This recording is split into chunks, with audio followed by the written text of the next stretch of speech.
Thanks for the warm welcome. And let me just address the elephant in the room. I recognize that I'm like a poster child for COVID right now. I'm in a basement.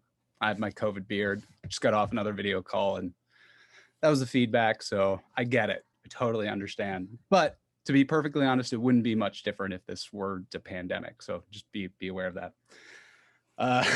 Yeah. So this is probably the longest Susie's ever seen my beard. So not the rest of you probably. I wasn't gonna call it out, but But it's a you bit could light, have. Derek. We've gotten there, Susie. Like we've got there. You could have, and there would have been no bad blood. There's a special place in my heart for COVID hairstyles right Yep. now. I Oh will yeah. say. Yep. On the spectrum of risk versus reward, like a barber's just not in there right now. But anyway. Um, so Susie already gave a lot of great background about me, and thanks for that. As Susie mentioned, I'm professionally, I'm a product manager. In 2017, I kind of catapulted myself into the social entrepreneurial ecosystem through GiveBackHack. I attended GiveBackHack more or less on a whim. I had no idea what I was getting into. And Susie doesn't like to admit this, but she almost single-handedly changed my life as a part of providing me with that experience. And I'm happy to talk to people about how it changed my life and how the course of my existence was inalterably changed as a part of that experience. But we're not here to talk about GiveBackHack as much as I could gush about it, but we're here to talk about what happens after. So I do have a presentation I'm going to be walking all of you through. The presentation itself doesn't have a ton of context, so let me give you some context before we dive into it as far as DACA Time. And we'll talk a little bit about DACA Time's path through the social entrepreneurial ecosystem. But in short, DACA Time was a startup social enterprise that was working on solving specifically the barriers to young immigrants in this country to receiving protection from deportation. It's gotten a little bit of press lately. It had a lot of press around the time of GiveBackHack in 2017, but DACA stands for Deferred Action for Childhood Arrivals. You may have heard the population that DACA as a policy addresses called dreamers. And essentially they're people who were brought into the country or came into the country at a very young age, sometimes as infants, sometimes as people who were 2 or 3 years old. And they've grown up in the United States. They are, with the exception of citizenship, they are effectively Americans in that they've been completely enculturated. And DACA was a program that was created by President Obama, the Obama administration, to protect them from being deported and provided them with work authorization. So DACA, as any federal program, has a number of barriers associated with it. Today, the program is on hold, although our president-elect is planning on revitalizing it when he takes office in January. But when DACA was still actively being processed, like any federal program, there was this really involved application process, basically a background check on steroids. And it was also relatively expensive. So hundreds of dollars in order to have this application processed, in addition to all of the time and anxiety associated with putting together the paperwork itself. Because the paperwork was so daunting, it was not uncommon for people who were applying for DACA to engage lawyers, which could cost anywhere from pro bono firms that were out there to literally tens of thousands of dollars, which for DACA recipients was worth it because it was their livelihood and it was their ticket to stay in the United States and to prosper. So DACA Time formed as a technology-based nonprofit social enterprise to address those barriers to DACA recipients filing their DACA applications.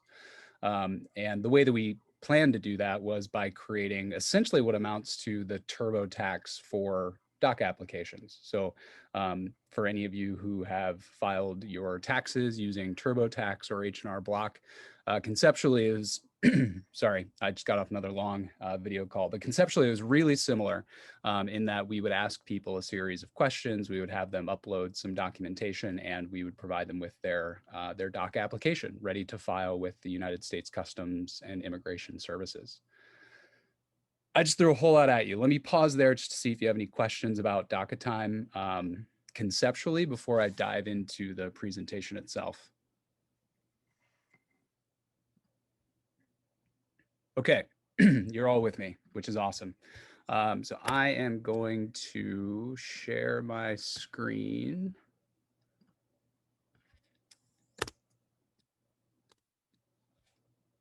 Are you able to see my presentation? Yes, fantastic. Okay, so this is why we're here. And the reason that I'm talking to all of you today is because I am a failed entrepreneur. DACA Time as a social enterprise no longer exists as a nonprofit. It dissolved. And I'm going to walk you through that a little bit. So we talked about DACA Time as far as its concept and why it came to be. But one of the really interesting things about DACA Time, and this was a wild ride for me, is that it got kind of big. It got some national attention.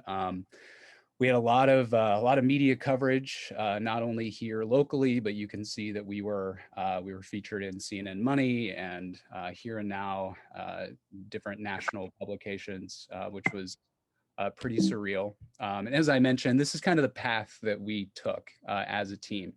So I didn't know any of the DACA Time co-founders prior to GiveBackHack in March of 2017. And I imagine many of you are kind of in the same boat with the GiveBackHack teams that you're working with.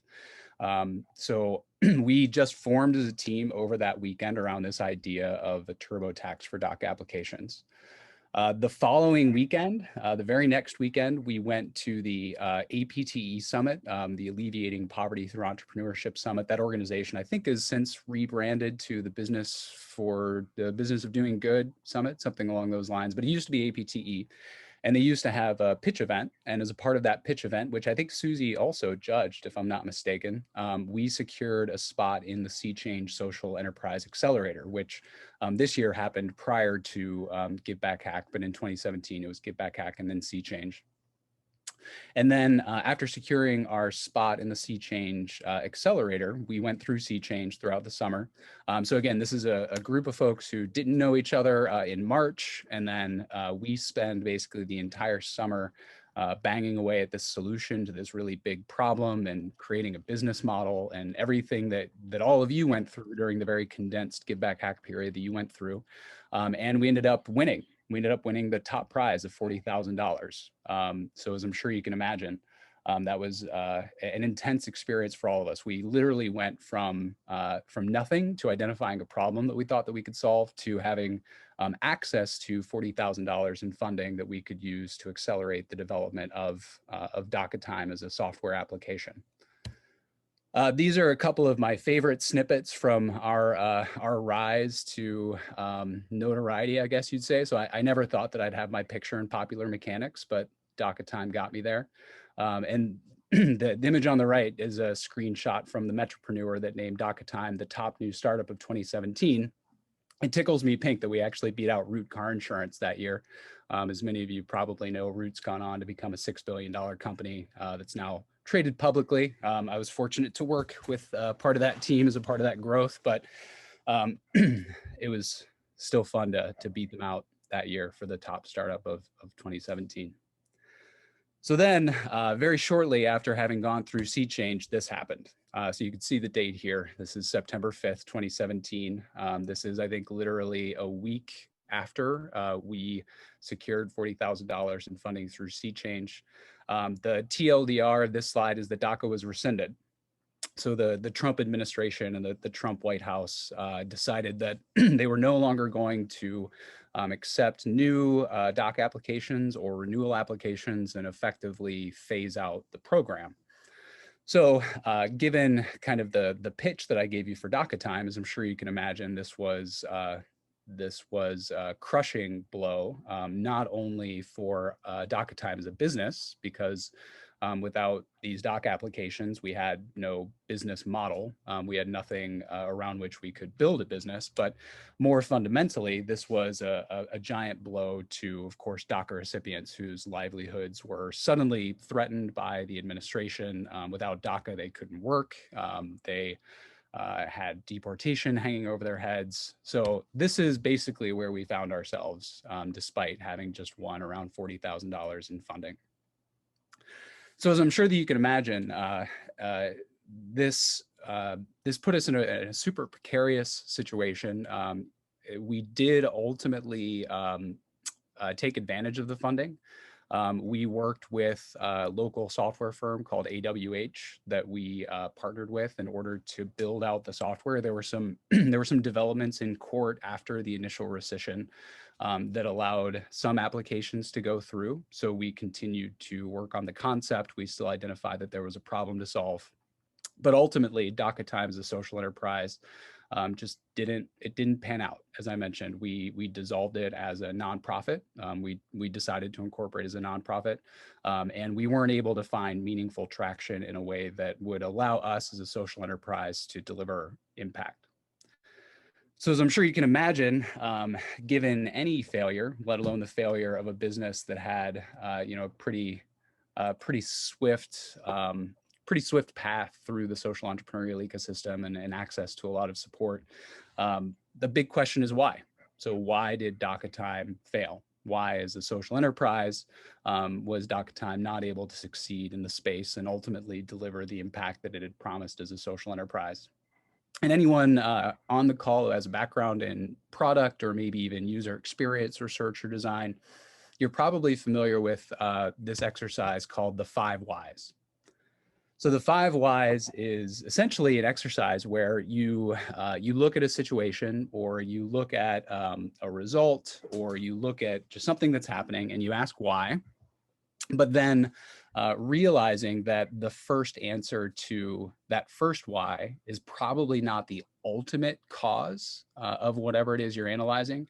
You ask why again, and then you ask why again. And while this isn't necessarily a hard and fast rule, conventional wisdom tells us, and I think if you were to go through this yourself in different situations, you'd find that you typically get to the ultimate root cause of something once you've asked why 5 times. And so as a product manager, I often refer to myself as a professional question asker, which is a really fun job to have. But sometimes it's like being an annoying child when you're asking why the sky is blue and why the earth is round, and you keep asking why and why and why until ultimately you've exasperated people. But in this case, I think it's actually super valuable. So when we ask the question simply, why did DACA Time dissolve? So, why do we no longer exist as a business? The simple answer to that question is that we never finished our software. So we never finished it.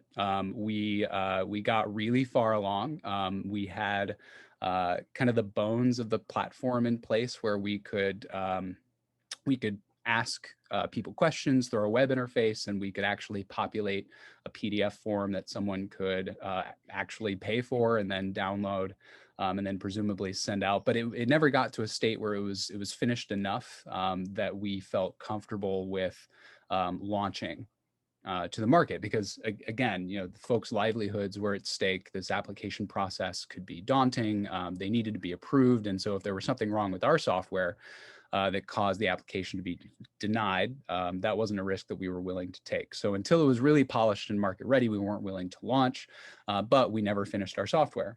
So in the spirit of continuing to ask why, we should ask, well, why didn't DACA Time finish their software?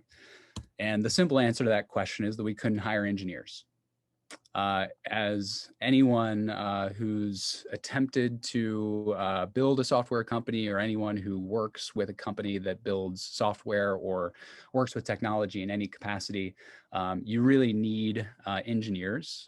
We got by as an organization pretty well with volunteers. I think at one point we had close to a dozen volunteer engineers that were willing to help us with the software. But as we quickly learned, it's really challenging to, in a sustained way, to keep engineers motivated, especially in the tumultuous political climate that kind of surrounded DACA.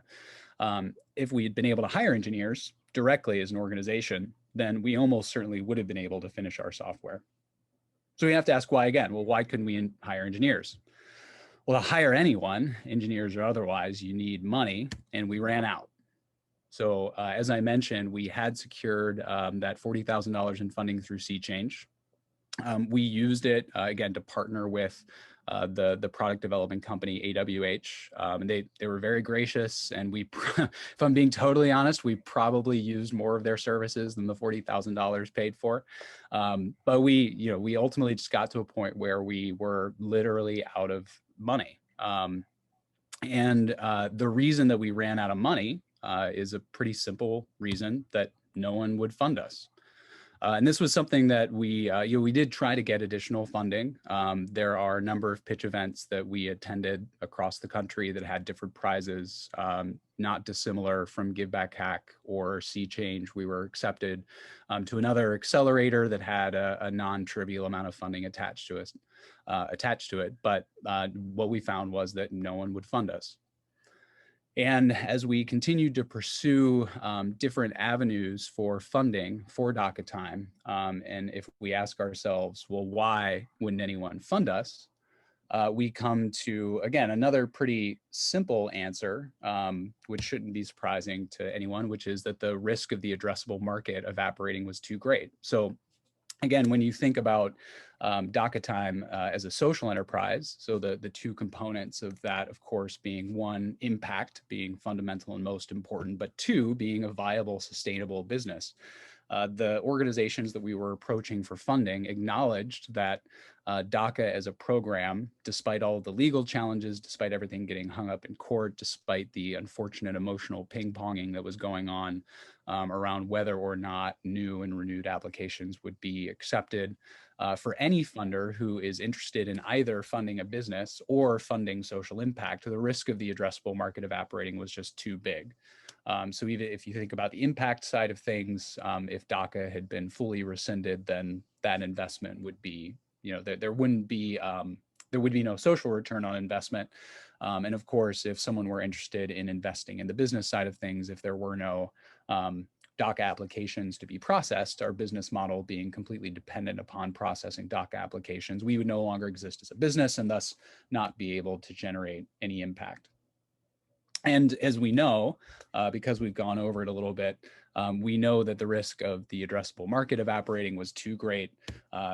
That's because DACA was rescinded. And so so we've gone through 5 whys if you weren't keeping count. So we could say at this point, as we've asked 5 whys, so if we go all the way back, so we never finished our software, which was the ultimate demise of DACA Time. And we might say that the ultimate cause of that was that DACA was rescinded. That's a really comfortable explanation. Like for me as an individual, as one of the co-founders of the organization, it would be so easy for me to say, well, I tried to launch a startup social enterprise. I tried to create a tech company, and well, it failed because it was dependent upon this program that was rescinded. Like that's easy.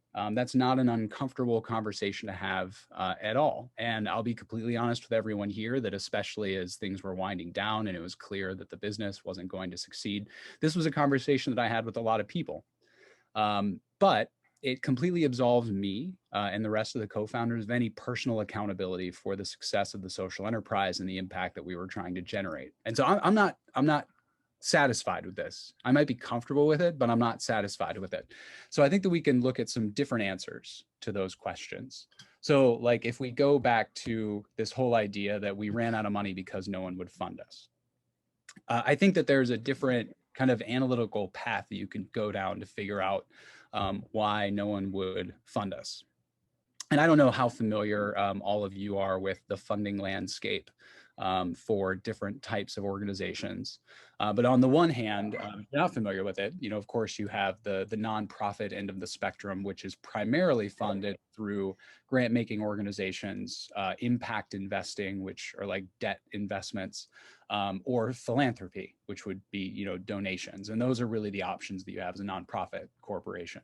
On the other hand of the spectrum, for a for-profit company, you have different options. And some of those options are like venture capital, which all of you have heard a lot about, private equity investment, people who are really looking for more social return on the money that they put. They're funding the growth of an organization.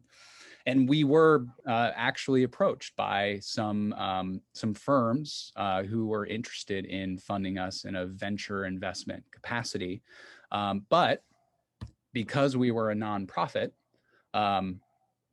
we couldn't accept that funding. So as a nonprofit organization, you literally cannot accept venture funding, because venture funding is completely dependent upon the people who invest in your company getting a stake, usually in the form of stock.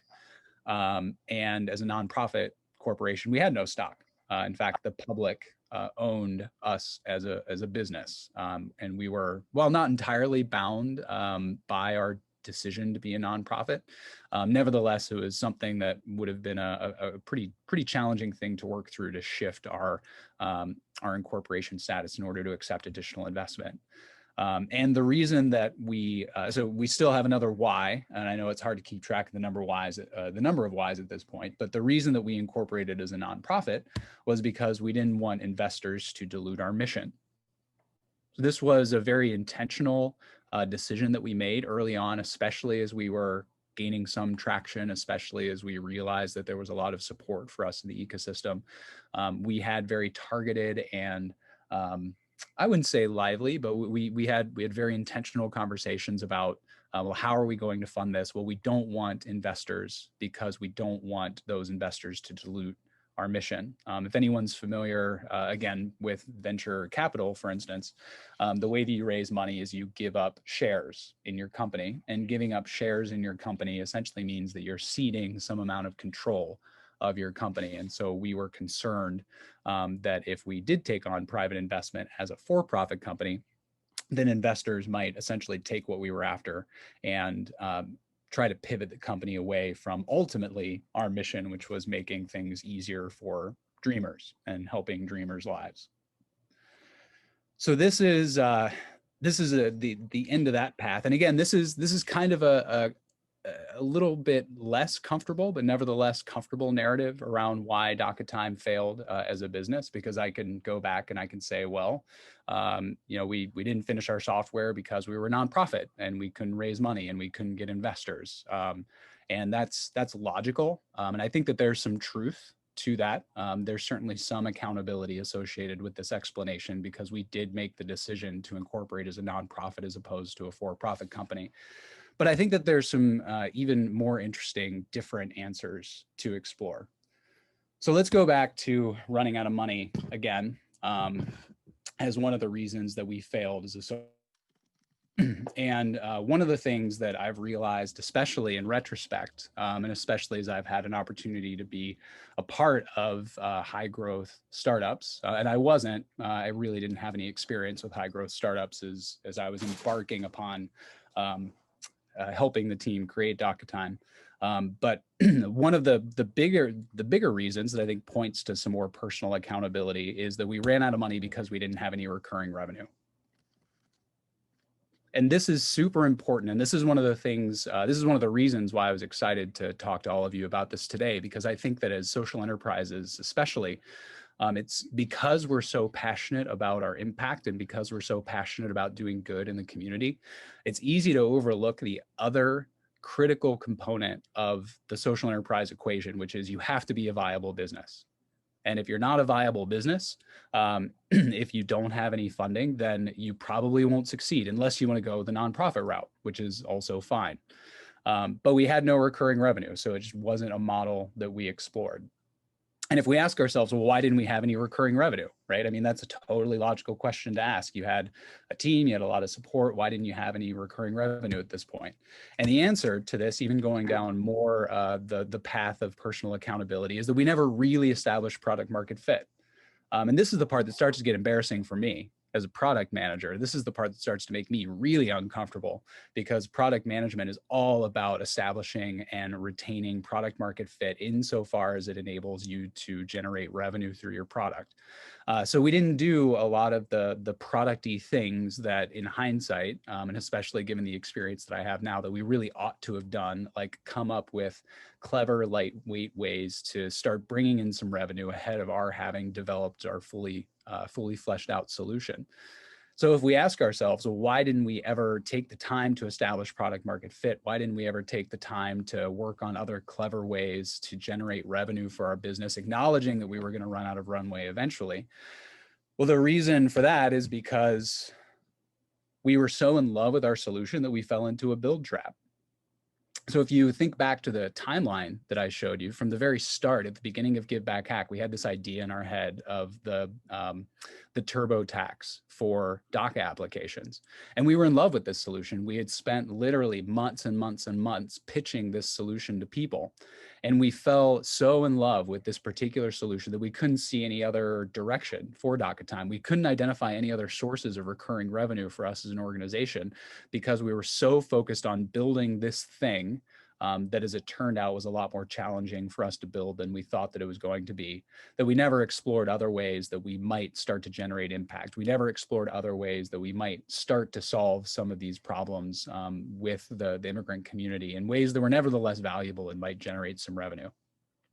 So this is, if I'm being totally honest, and I'm not kind of copping out to the super comfortable explanations for why DACA Time failed, I think that this is it.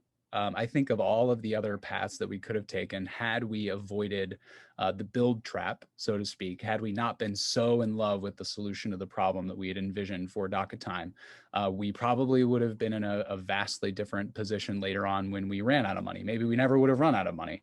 And maybe we would have had some more runway to continue to work as an organization. So this brings me to some really interesting things that I think that I've learned, both from DACA Time as well as having the opportunity to work with other organizations that didn't fail. And I think failure, I'm pretty comfortable talking about it now. I'm not going to, I certainly wasn't flippant about the failure of the organization at the time, but it was a really good opportunity to learn and retrospect and introspect. But I think that ultimately there are, I won't even call them a handful. I mean, there are several things that that I think that I could take away from the failure of DACA Time. And a lot of it really comes down to what I call the perils of premature optimization. And what I mean by premature optimization is essentially solving for problems today that you can wait to solve tomorrow. And so I think that especially as you're creating a startup, as you're creating a new business or embarking upon new product development, and this seems counterintuitive, right? Because this is like a procrastinator's dream. But really, when you're running fast and you're starting something from scratch, and not to be too cliche, but you're literally trying to go from 0 to 1, don't solve today what you can afford to solve tomorrow. And what I mean by that is that at any given time, as a new entrepreneur, as a startup social enterprise, you're going to have hundreds, if not thousands, of problems that you can solve at any given moment. A good way to think about it is, well, what's an important problem to solve right now? If I don't solve this problem today, will that result in the ultimate failure of my venture? And if the answer to that is no, just wait, defer it. That's not saying that you'll never solve the problem, but that you won't solve it today. And in fact, you'll focus on what's important now. And the only way that you can really figure out what's important to solve today is by having a plan. And so you need to, and this is something that DACA Time did. Sea Change was a really excellent experience for us in terms of formulating a business plan, making sure that we understood how we would be viable economically as a part of Sea Change, and a part of any accelerator you would go through. You're prompted to make like a 5-year financial projection, and those plans are certainly important, and they're super important to figure out what you need to focus on right now in order to be successful. But the problem with plans is that your plan's completely meaningless if no one's around to execute upon the plan. And that's exactly what we found ultimately as a failed social enterprise, that we had these plans. We had plans going out to 2022. We had financial projections. But today, there's no one around to execute. DACA Time as an organization, unfortunately, just doesn't exist. So your plan is only meaningful insofar as you have people executing against that plan. So another thing that I think is really important that I've already alluded to is see if you can make money without building anything. And if you've identified a really valuable problem to solve, it's likely that you can make money without building anything, at least anything complicated. Like sometimes you have to wire things up with spit and bubble gum, and that's certainly fine. And you certainly have to deliver value before you can make any money. But one of the really interesting tests of value in the market is if someone is willing to pay you for even something that you do manually, something that you do as a service. So one of the things that we could have done as DACA Time, for example, we weren't a law firm, but we did have a lawyer on our team. So one of the things that we could have done is we could have started manually filling out DACA applications ourselves. So like me, as a non-lawyer, as an individual human being, I could have pounded pavement. I could have identified some of the DACA recipients in our community. We had great relationships with the immigrant community here in Columbus. And I could have volunteered to fill out their applications for free, had our lawyer to review it, and done that for a small fee. I think that I could have done that. We didn't really explore it, so I don't know for sure whether there would have been any, legal hoops that we would have had to have jumped through. But that's an example of a way that we could have made some money without building a thing, and we could have tested out the market for value in that way before we even finished our software. And that brings me to my next point, which is your customers will ultimately determine whether you should exist. And so I'm speaking to the business component of all of you as social entrepreneurs. I mean, clearly your beneficiaries will define you as organizations from an impact perspective. But on the business side of things, your customers are going to tell you whether you should exist. And that's something that you should try to learn as early as possible. At DACA Time, we never got to figure out if our customers thought that we should exist. Like we asked people, sure, we got some good qualitative feedback. We worked with a number of dreamers in the community, and we asked the question like, oh, well, would you pay for this? We did pricing exercises as a part of Sea Change where, we asked people, well, would you pay $30 for this or $40 for this or $50 for this? And that was great. One of the things that I don't know where all of you are, but at least here in the Midwest, one of the traps that we fall into is that everyone's nice. And so if you ask someone, well, would you do this thing? They're probably going to say yes. The real test is whether someone will actually open their wallet for the value that you're providing to them. And so your customers will ultimately determine whether they will do that. And the sooner that you find out whether they will, the better off that you'll be. So I think that one of the big things that we learned, especially where it comes to the finances of DACA Time, is we're all going to have to take risks in product, in our day jobs, of course, as we're starting any kind of new venture like a social enterprise. But you need to learn to make the scale of your risk taking a function of the runway that you have. And that's a lot of words that sound super jargony. But what I mean by that is that as a startup social enterprise, so any social entrepreneurs that are here who are starting something new, you have a runway. Whether you've taken the time really to figure out what that runway is, you have some sort of financial runway that you can use in order to make your business solvent. So some of that might be, the runway that, if any of you are working on this full time, there's certainly a runway associated with that. There's a point at which your funding will run out.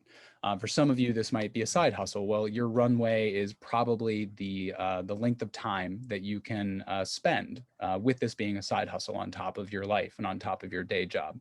But there is some runway, and eventually it will run out. And what I mean by making the scale of your risk taking a function of your runway is that at DACA Time, for example, our runway was that $40,000 for the most part. It was that $40,000 that we had gotten from Sea Change, and we blew it all on one bet. So we bet that entire, and I'm not saying that was the wrong thing to do, but we took that entire $40,000 investment into this impact, and we put it all into our software. And that was a gigantic risk. It was a gigantic risk because we were new. We were a startup social enterprise. We didn't have any other finances. And so our risk taking was outsized compared to our runway. We would have been better off perhaps taking smaller risks or seeking out additional funding if we really wanted to take those big risks that required, 6 digits of funding in order to make real. And so along those lines, I think that it's important to know what your constraints are, both in life and in business, and that there are never no constraints. I hear a lot of motivational speakers and people who, self-help and improvement gurus who try to encourage people to think as if there are no constraints to what you can accomplish. And there's this whole kind of dogmatic, no constraints thinking, which is just not real. I think a lot of you have probably been working on your social enterprises for a while, and you understand that there are constraints. There are constraints on time. There are constraints on money. There are constraints on your own emotional and mental well-being. And it's really important to understand what those constraints are and know that you will eventually butt up against them. They will impede your ability to deliver on your mission, and they'll impede your ability to create a successful business. And you can only work through that in a really intentional way if you know what those are. So, work towards not being oblivious to these constraints that you have, be those financial, time, whatever. I think that a really good way of doing that is by establishing a cadence of accountability. And for those of you who, I know a couple of folks on the call at least have been through Sea Change. If you haven't, I think that one of the, just beyond all of the great connections and the exceptional programming, one of the things that was really helpful for DACA Time as a team, and one of the things that I think that we did really well, was that we had a cadence of accountability. And this is something that I see a lot of, especially newer organizations, not necessarily setting up out of the bat. And what I mean by a cadence of accountability is really understanding what you're going to accomplish as a team by when, and especially as you're first starting out, that cadence should be pretty brief. So, I'm thinking in a week, you should have made material progress on something, or within 2 weeks, you should have observable results associated with some activity actually driving outcomes that are pertinent to your mission or towards the long-term sustainability of your organization. But the thing is that you have to measure accountable in terms of your business. So I mentioned that one of the things that we did well as DACA Time was actually having a cadence of accountability and getting together and talking through things. But we never really defined what accountable was in terms of our business. And I think that, I know that had we had more conversations about actual business performance and business results, and impact performance and impact results, had we been measuring accountable in terms of what we were trying to accomplish as a business, those would have been much different conversations. And how we, that cadence of accountability would have been much different from, well, what have we done in order to build this software? What have we done in order to increase awareness of DACA Time? Rather than having those kinds of conversations and a cadence of accountability, it should have been more around, well, where are we at as far as the financial health and well-being of our business? How many people have we helped this week? What has been our impact, and how do we think we can drive additional impact within the next 2 weeks? Those are the kinds of, that's what I mean by measuring accountable in terms of your business. And as I mentioned, there's a whole lot that you can do at any given point in time. This is something that I think I probably learned best at Root. Root is probably one of the most intensely learning-oriented organizations I've ever worked at. But as you're wading through the hundreds or thousands of things that you can do as a new social entrepreneur, if you won't learn anything, it's probably not worth doing. So when you think about all of the activities that you might be engaged in order to move forward your organization, you should ask yourself, what will I learn? What will I learn from this activity? As someone first starting out in business or in social enterprise, the vastness, and I don't mean this in a disparaging way, like I'm coming from a place of, this is Derek DeHart in 2017, and I can say this from experience, the vastness of what you don't know far outweighs what you think that you know right now about the business that you're trying to build. It's not about you as a human being, that's just human nature.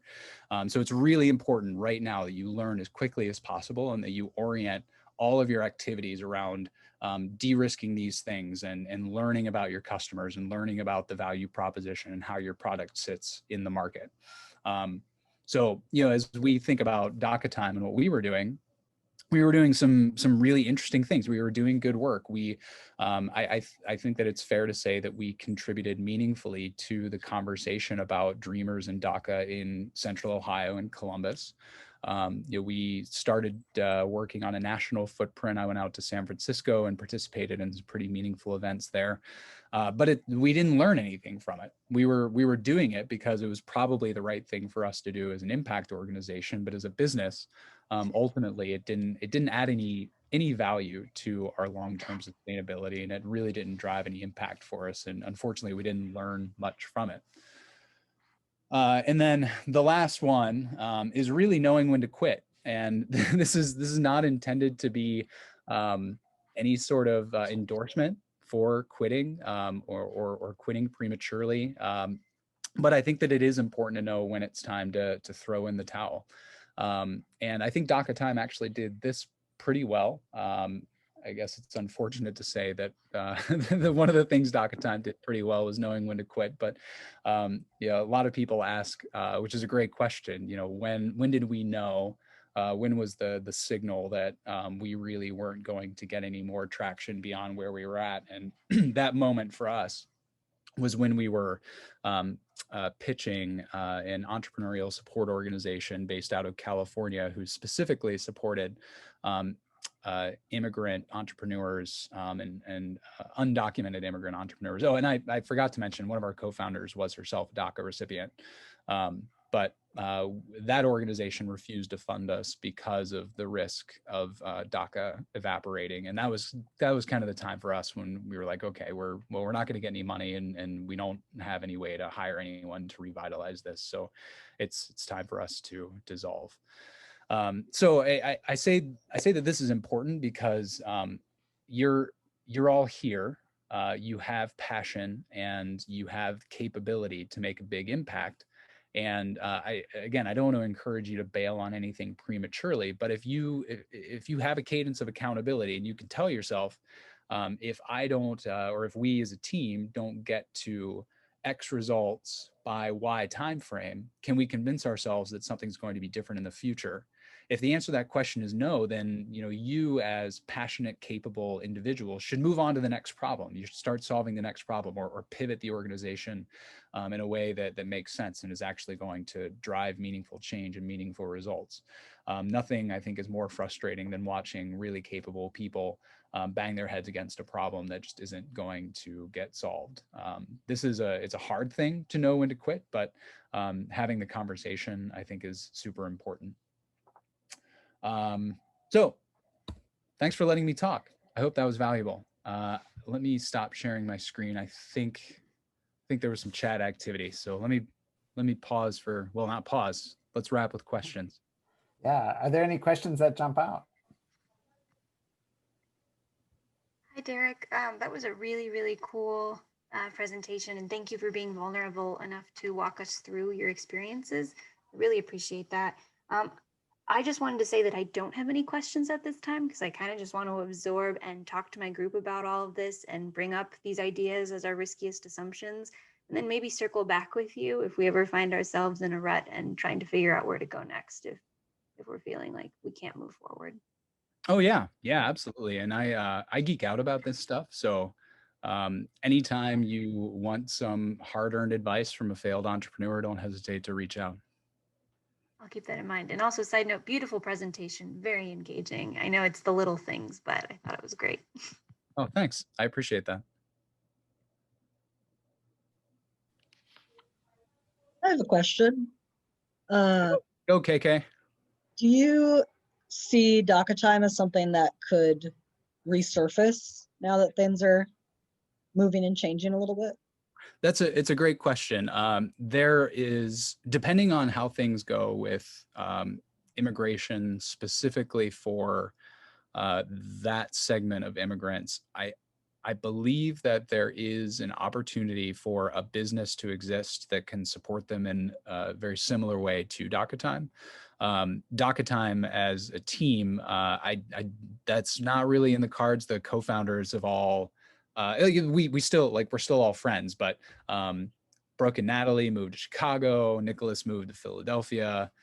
So we've spread apart and we've moved on. So DACA Time as a team reforming around this problem is very unlikely at this point. But I think there's still something there. If someone can do it right, if someone doesn't screw it up like I did.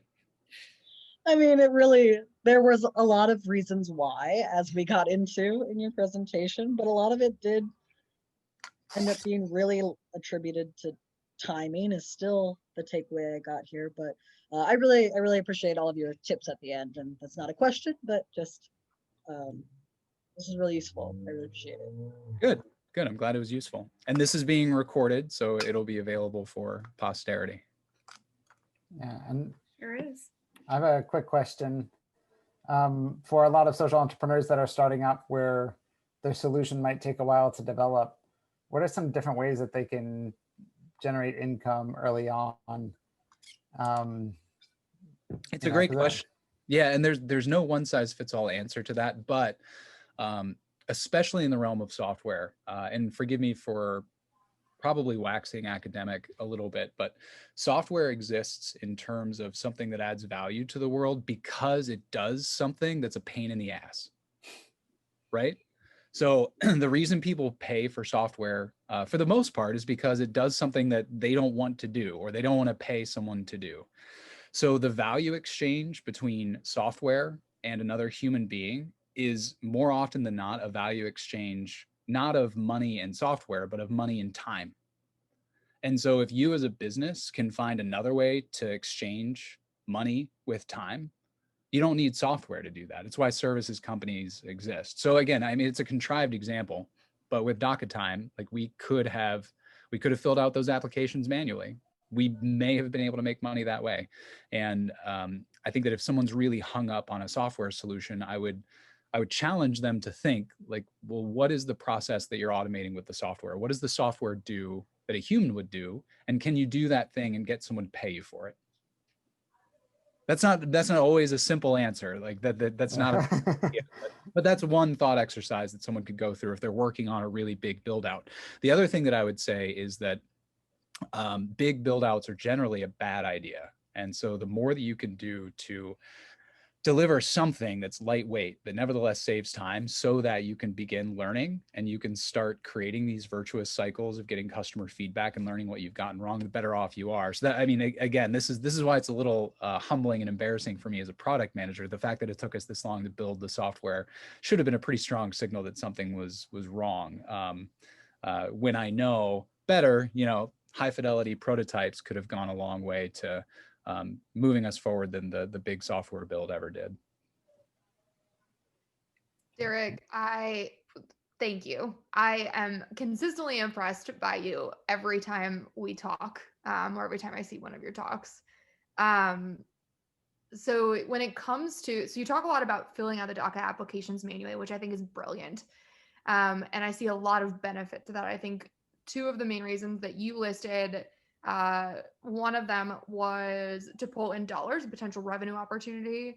But I also hear you talk a little bit about the opportunity to sort of work firsthand with the individuals you're filling out the applications for, and that it being a really great opportunity to learn. Yep. Both of those are really great ways to validate. Which one do you think is more valuable if you had to choose one? I think that any activity that gets you closer to your beneficiaries or customers, the better. So, you know, I think, yeah, the opportunity to learn trumps everything in my mind. And especially when we're talking about impact organizations, because the thing is, like when we talk about me filling out DACA applications manually, not only was there a potential to learn about the value exchange of that service from a monetary perspective, that was also an opportunity for us as an organization to make an impact. Like that would have been 1 or 2 or 3 people whose lives we positively affected that we didn't because we were waiting on software to get built out. That's great. Another thing that I'm very curious about, very early on, you made the decision to move forward as a nonprofit. What would your recommendation be to individuals coming out of GiveBackHack who are looking at their products and saying, what's the right structure for me? Yeah, don't do it. Don't incorporate as a nonprofit. Well, and the reason that I say that is because it's, I mean, it ultimately becomes an administrative burden. Something that we actually ended up grappling with after we incorporated, because we didn't know this, as we were thinking through financial projections, is that there are all of these little, not tests in terms of like university examinations, but there are these tests that the IRS has to determine whether you are in fact a 501c3 tax exempt organization. And those tests are things like 33% of your operating revenue has to come from public support, which means that the more you grow, the more philanthropic or grant dollars you have to pull in, which, if you really want to have a gigantic impact, like 33% of your operating revenue is not going to come from public support. And so you're going to have to stop being a 501c3 eventually if you really, really want to grow. The other thing that I think is really important to keep in mind, and this is a part of what we conflated as a part of DACA Time, was that incorporating as a nonprofit is a tax status, full stop. That's it. It doesn't, I mean, aside from all of the administration and paperwork, the only benefit is that the only benefit from a business perspective is that you don't have to pay taxes on the organizational income. But we never had any organizational income, so it didn't matter that we didn't have to pay taxes on income that we never had. It was another example of premature optimization from that perspective. And the whole notion that we should hedge against for-profit investors potentially wanting to dilute our mission, again, totally premature, because it, that's completely dependent upon there being a lot of interest from investors. And two, it also presupposes that there are no for-profit venture capitalists that can work with socially oriented organizations, which is just patently false. So don't do it. Don't form a nonprofit just because you want to have social impact. I'm very opinionated on this matter. I have very few strong opinions, but that's one of them. I love it. Great. Derek, if I could, I just want to say I'm blown away by the presentation. It's mostly because part of my idea coming out of GiveBackHack and my teams is very closely related to yours. So it's like looking in a mirror, and a lot of these questions I've grappled with myself. So I have like a million for you, but if I could ask you one, I would ask you, you talked about kind of getting in the grassroots end of your problem, and talking with those people who were applying for DACA, trying to provide services to them.